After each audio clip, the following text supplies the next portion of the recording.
Hello, everyone, on this day of prayer, where we try to understand God's plan in our pain. To George's family and friends, Jill and I know the deep hole in your hearts when you bury a piece of your soul deep in this earth. As I've said to you privately, we know you will never feel the same again. For most people, the numbness you feel now will slowly turn day after day, season after season into purpose through the memory of the one they lost. But for you, that day has come before you can fully grieve. And unlike most, you must grieve in public. And it's a burden that is now your purpose to change the world for the better, in the name of George Floyd. Like so many others, I've watched with awe as you summon the absolute courage to channel God's grace and show the good man George was. To stir justice too long dormant, to move millions to act peacefully and purposefully. But among all the people around the world who feel connected to this tragedy are the ones who lost something that can never ever be replaced. To George's children and grandchild, I know you miss your dad and your granddad. Little Gianna, as I said to you when I saw you yesterday, you're so brave. Daddy's looking down. He's so proud of you. I know you missed that bear hug that only he could give. The pure joy riding on his shoulders so you could touch the sky. The countless hours he spent playing any game you wanted because your smile, your laugh, your love is the only thing that mattered at the moment.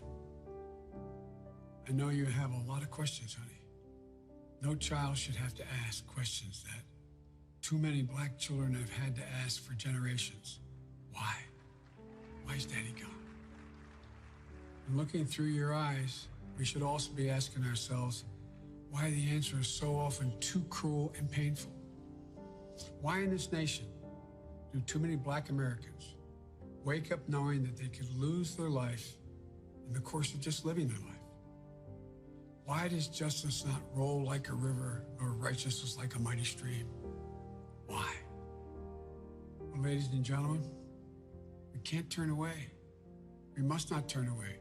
We cannot leave this moment thinking we can once again turn away from racism that stings at our very soul, from systemic abuse that still plagues American life. As Thurgood Marshall once implored, quote, America must dissent from indifference. It must dissent from fear, the hatred, and the mistrust.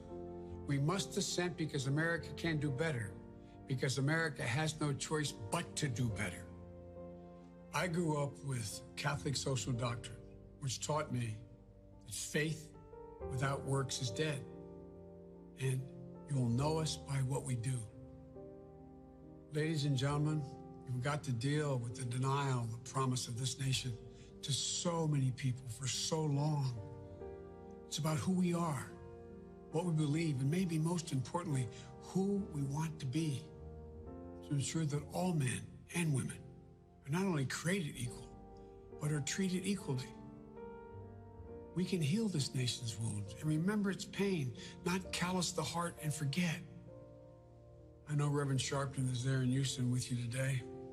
Rev, I watched you speak from Ecclesiastes last week in Minnesota, chapter 3, verse 1.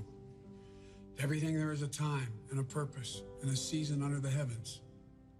Well, today, now is the time, the purpose, the season to listen and heal. Now is the time for racial justice. That's the answer we must give to our children when they ask why. Because when there is justice for George Floyd, we will truly be on our way to racial justice in America. And then, as you said, Gianna, your daddy will have changed the world. May God be with you, George Floyd, and your family. And the words of a hymn from my church based on the 91st Psalm, may he raise you up on eagle's wings, bear you on the breath of dawn, and make you to shine like the sun, and hold you in the palm of his hand.